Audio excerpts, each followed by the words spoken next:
Olá pessoal, hoje é terça-feira e você sabe, toda terça-feira é dia de Projeto Trabalho e Debate, esse maravilhoso projeto que eu tenho a honra, o prazer, o privilégio de co-coordenar juntamente com Danilo Gaspar e Yuri Pinheiro. E quem responde a pergunta dessa semana é um dos mais talentosos magistrados e professores de uma nova geração de trabalhistas. Professor Leandro Fernandes, que eu tive a honra, o prazer e o privilégio de ter como meu aluno na graduação, no mestrado, orientando na graduação, orientando no mestrado, orientando no doutorado, fui servidor lá da Justiça do Trabalho, tornou-se meu assistente e hoje é meu colega de várias empreitadas, inclusive de vários artigos e livros, para minha honra. E um dos trabalhos desenvolvidos junto com ele foi esse livro, Trabalho Intermitente. E é justamente sobre trabalho intermitente a pergunta para Leandro. Leandro, quais as cautelas devem ser adotadas na contratação de trabalhadores na modalidade intermitente? Vocês vão ver a resposta lá no perfil do Leandro, prof.Leandro Fernandes. E aproveita. Olá pessoal, vocês estão em mais um episódio do Trabalho em Debate, projeto coordenado por Danilo Gaspar e Yuri Pinheiro e pelo majestoso Rodolfo Pamplona Filho. Sou Leandro Fernandes, juiz de trabalho na 6ª Região, professor, doutorando e mestre em Direito, e terei a alegria de responder a pergunta desta semana. Acompanhe o vídeo até o final e você descobrirá uma surpresa que a editora Juruá preparou para você.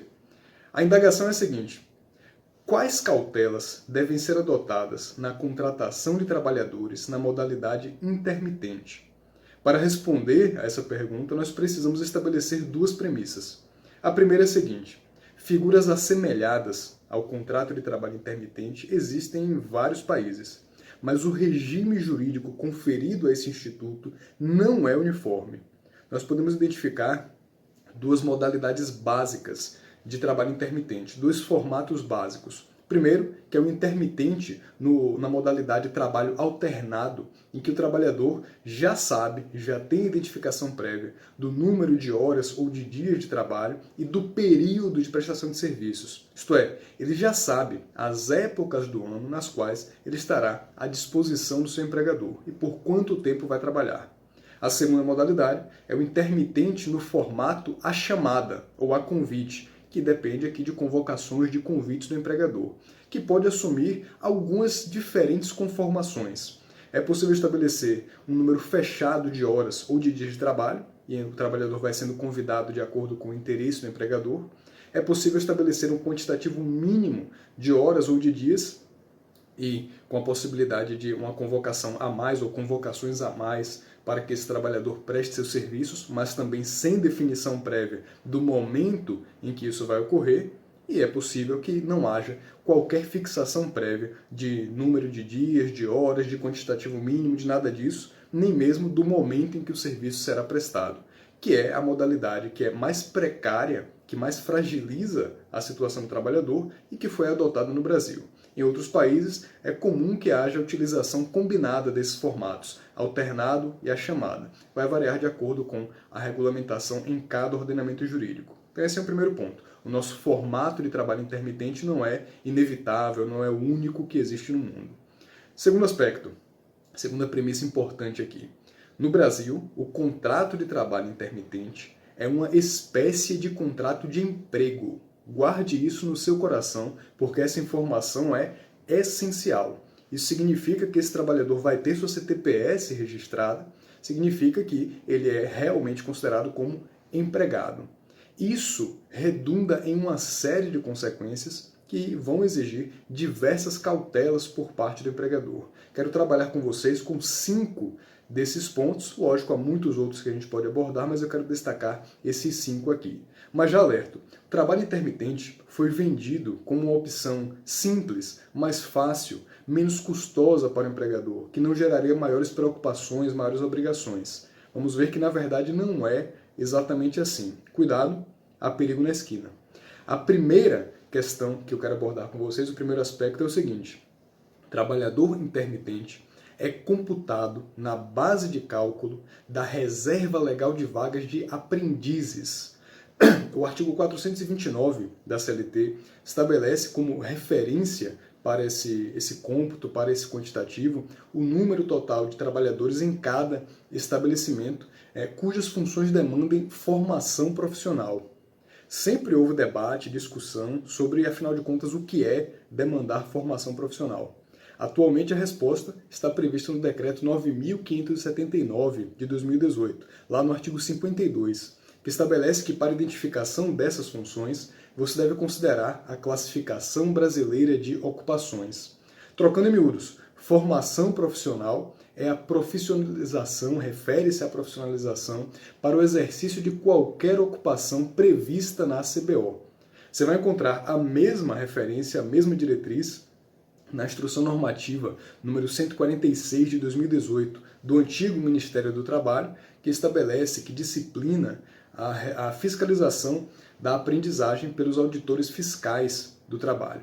Isso significa, então, que você terá, em relação ao trabalhador intermitente, a sua inclusão na base de cálculo para a identificação do número de vagas que devem ser destinadas a aprendizes, desde que a função para a qual ele foi contratado esteja prevista na CBO. Esse é o parâmetro que deve ser utilizado, portanto, como regra geral, trabalhador intermitente, sim, será computado na base de cálculo para identificação do número de vagas que devem ser reservadas a aprendizes. Primeiro aspecto. Segundo aspecto, trabalhador intermitente é computado na base de cálculo da reserva legal de vagas de contratação de pessoas com deficiência e reabilitadas. O artigo 93 da Lei 8.213 de 91 estabelece como referência para essa cota, para essa reserva legal de vagas, e empresas com 100 ou mais empregados devem, de acordo com o seu quantitativo de funcionários, reservar de 2 a 5% das suas vagas para pessoas com deficiência, para pessoas reabilitadas. A Instrução Normativa 98 de 2012 não deixa margem de dúvida em relação à forma de cálculo. A base de cálculo é o número total de trabalhadores dos estabelecimentos em geral da empresa. Como o trabalhador intermitente é um empregado e a base de cálculo considera os empregados, não há campo para maior indagação, maior reflexão aqui. Sim, trabalhadores intermitentes integram a base de cálculo da reserva legal de vagas destinadas a pessoas com deficiência e reabilitadas. Esse é o segundo aspecto. O terceiro aspecto é o reverso da moeda. Isto é, eu posso preencher a reserva legal de vagas destinadas a aprendizes e destinadas a pessoas com deficiência e reabilitadas mediante a contratação de trabalhadores intermitentes. É possível fazer isso? Não é possível? Esse tema é extremamente polêmico. Há aqui duas visões a respeito dessa questão. Uma primeira é a seguinte: como não existe restrição legal expressa quanto a essa utilização, ela seria possível. A segunda visão a respeito desse tema é: não é possível que haja o preenchimento dessa reserva legal de vagas por intermédio da contratação de intermitentes, porque isso frustra a finalidade de ambas as disciplinas normativas referentes a aprendizes e pessoas com deficiência reabilitadas. Essa me parece, como regra geral, a melhor saída, a melhor opção interpretativa. Porque, de fato, existe previsão constitucional da importância da aprendizagem, do incentivo à aprendizagem pela sociedade, pelo Estado, em relação a adolescentes e a jovens, e existe toda uma preocupação com densidade normativa prevista na Convenção de Nova York sobre direitos das pessoas com deficiência, no Estatuto da Pessoa com Deficiência, na Convenção da OIT sobre reabilitação profissional, no sentido de que deve-se assegurar a inclusão de pessoas com deficiência e reabilitadas no mundo do trabalho. No momento em que você estabelece um tipo de contrato, você firma uma modalidade contratual em que sequer há obrigatoriedade de convite, em que é possível, claramente possível, que o trabalhador sequer compareça ao local de serviços, você frustra tanto a finalidade da aprendizagem quanto a finalidade da inclusão no mundo do trabalho de pessoas com deficiência e reabilitadas. Dois aspectos aqui ainda merecem uma reflexão. É possível que a gente tenha um campo de discussão aqui naqueles casos em que a convocação frequente, corriqueira, normal, reiterada do trabalhador intermitente nessa situação de aprendiz ou de pessoa com deficiência ou reabilitada. Admito que aqui é um campo para a gente poder refletir a respeito, mas como regra geral me parece inadequado, conforme eu já expus anteriormente. E uma segunda questão: se você reservar, se você destinar todas as vagas de aprendizes e de pessoas com deficiência ou reabilitadas apenas a intermitentes, que sequer são convocados, existe aqui a chance de configuração de uma situação muito grave de discriminação, com possíveis repercussões em diversas esferas em relação a esse empregador. Então é um tema bastante delicado. Esse é o terceiro aspecto.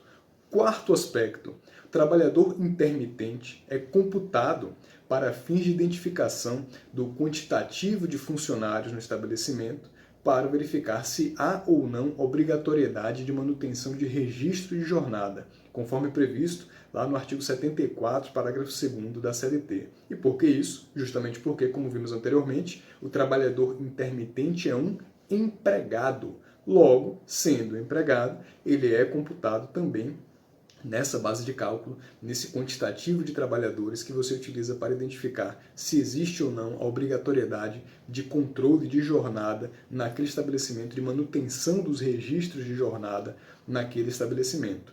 Então aqui é necessário que haja preocupação também com a lotação do trabalhador intermitente. Trocando em miúdos tudo isso, se a empresa acha que terá, com a contratação de trabalhadores intermitentes, muita tranquilidade, sem maiores repercussões em relação a outras áreas, em outras esferas, ela realmente precisa revisar essa postura, esse pensamento, porque, como vimos, há aqui uma série de reflexos, tanto do ponto de vista de reservas legais de vagas, tanto do ponto de vista da manutenção de controle de jornada. Mas eu quero, para finalizar, abordar um quinto aspecto com vocês. Atenção aqui, muito cuidado em relação a 13º e férias com 1/3. O artigo 429 da CLT, lá no parágrafo 6º, prevê que a cada prestação de serviços, o trabalhador intermitente terá direito a receber remuneração, claro, a proporção, a fração de 13º proporcional, de férias proporcionais, de repouso semanal remunerado e eventuais adicionais legais que incidam ali naquela situação. Esse fracionamento, essa pulverização de 13º proporcional, de férias proporcionais, é um tema extremamente problemático, de constitucionalidade muito duvidosa. E há também aqui uma questão do ponto de vista econômico que merece nossa meditação, que é a constatação de que há uma tendência de compressão do valor médio real do salário ao longo do tempo pela assimilação de valores, de montantes que na verdade seriam correspondentes a outras parcelas. De maneira que o trabalhador tem a impressão, tem a sensação de que está recebendo o mesmo patamar remuneratório, mas na verdade aquele patamar apenas foi alcançado em razão do acréscimo, da abrangência de parcelas que somente seriam devidas em outros momentos específicos. Então há aqui também uma questão do ponto de vista econômico, de macroeconomia, com reflexos enormes em relação a valores de salários, médias salariais no Brasil, que merece a nossa reflexão. Mas não é nisso que eu quero focar. Quero trabalhar com vocês duas questões aqui muito importantes. A portaria 349 de 2018 do Ministério do Trabalho, do antigo Ministério do Trabalho, prevê que as verbas rescisórias do trabalhador intermitente serão calculadas observando-se a média dos valores recebidos durante o ano ou durante período menor, caso o contrato tenha vigorado por menos de 12 meses. Essa previsão também, essa portaria também indica que para identificação dessa média, você deve considerar apenas os meses nos quais houve recebimento de remuneração. Em outras palavras, você deve considerar apenas os meses nos quais efetivamente houve prestação de serviços. Essa mesma lógica deve ser aplicada em relação ao 13º e às férias ao longo do vínculo. Então, quem gosta de matemática já identificou qual é a grande angústia que está diante de nós, que é a seguinte: bom, eu tenho aqui que pagar a cada prestação de serviços 13º proporcional e férias proporcionais com 1/3. Todavia, eu só consigo saber qual é o real divisor a ser aplicado, se é o 12 ou se é outro divisor, um divisor menor, no final daquele ano base. Porque é somente aí que eu vou conseguir identificar quantos meses aquele trabalhador se ativou ao longo daquele período. Isso significa, minhas amigas e meus amigos, atenção a isso, que vai ser necessário que a cada ano base o empregador faça um ajuste de contas para verificar se existe ali alguma diferença em favor daquele trabalhador. ele vai precisar, então, verificar se o trabalhador se ativou durante 12 meses, e aí tudo certo, já está resolvido o problema, não há necessidade de fazer essa nova conta, ou se ele se ativou durante período inferior, durante um número inferior de meses ao longo do ano. Nesse caso, sim, vai ser necessário fazer esse recálculo para identificar eventuais diferenças em favor do trabalhador. E aqui só será em favor do trabalhador mesmo, porque o divisor máximo é 12, aqui você diminuiria o divisor e, como sabemos, ao reduzir o divisor, você necessariamente aumenta o quociente. Então esse é um ponto muito importante. E há uma última questão aqui, ainda relacionada a esse tema do 13º e das férias. Veja, se o trabalhador presta seus serviços, o trabalhador intermitente presta seus serviços apenas em um dia durante o mês, ele terá direito, por conta dessa prestação de serviços, a 1/12 de 13º e de férias, ou a 1/30 de 1/12 de 13º de férias. Perceberam aqui se é possível fazer essa proporção, se é possível fazer essa fração? Então esse é um tema que também é problemático, também é altamente discutível. Também aqui podemos encontrar duas soluções. Uma primeira solução é seguir o raciocínio da Lei 4.090 de 62 em relação ao 13º e da CLT em relação às férias e sustentar que é necessário pelo menos 15 dias de serviço para que esse trabalhador possa então ter direito a adquirir 1/12 de 13º e 1/12 de férias. Se tiver trabalhado menos do que isso, vai ser só aquela proporção 1/30 de 1/12 a cada dia de prestação de serviços. Essa é a primeira opção. E existe uma segunda opção, que me parece a mais adequada, que é a seguinte: basta trabalhar um dia naquele mês para ter direito a receber 1/12 de 13º e de férias. E aqui os motivos são variados. Primeiro porque realmente a lógica do trabalho intermitente é um pouco diferente da dinâmica normal daquilo que visualizamos no contrato de emprego convencional. Segundo porque exigir 15 dias de trabalho vai redundar aqui numa circunstância em que muitas vezes esse trabalhador simplesmente não vai conseguir adquirir esse direito. Outro aspecto importante também aqui é que realmente essa lógica a ser adotada é diferente, exige um raciocínio distinto. Se você tem duas soluções interpretativas diferentes, você deve adotar aquela que é mais favorável ao trabalhador.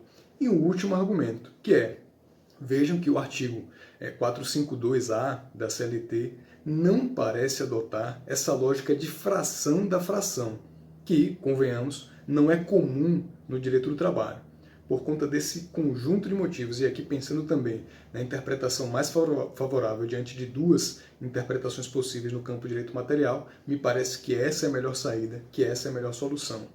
E com isso, vimos aqui 5 questões, 5 aspectos muito importantes em relação a cautelas que esse empregador deve adotar se acaso vier a adotar esse regime do trabalho intermitente. Há diversas outras, uma multiplicidade enorme de questões que merecem a sua atenção, merecem a sua reflexão. Todos esses outros temas, todas essas questões são tratadas no livro Trabalho Intermitente, que está aqui, que é de minha autoria, juntamente com o professor Rodolfo Pamplona Filho, coautoria, e que está com a promoção no site da editora Juruá. Essa é a surpresa que a editora Juruá preparou para você. Se você inserir o código ALUNO20, aluno em caixa alta, tudo junto, ALUNO20, no site da editora Juruá, para adquirir a obra Trabalho Intermitente, você terá um desconto de 20%. A promoção, claro, é por tempo limitado. Com isso, terminamos aqui, vimos esses 5 aspectos. Continue acompanhando todos os professores, todas as professoras do Projeto Trabalho em Debate e, se considerou que esse conteúdo foi útil, compartilhe com alguém que possa ter interesse. Um abraço, espero vocês na próxima semana. Até mais.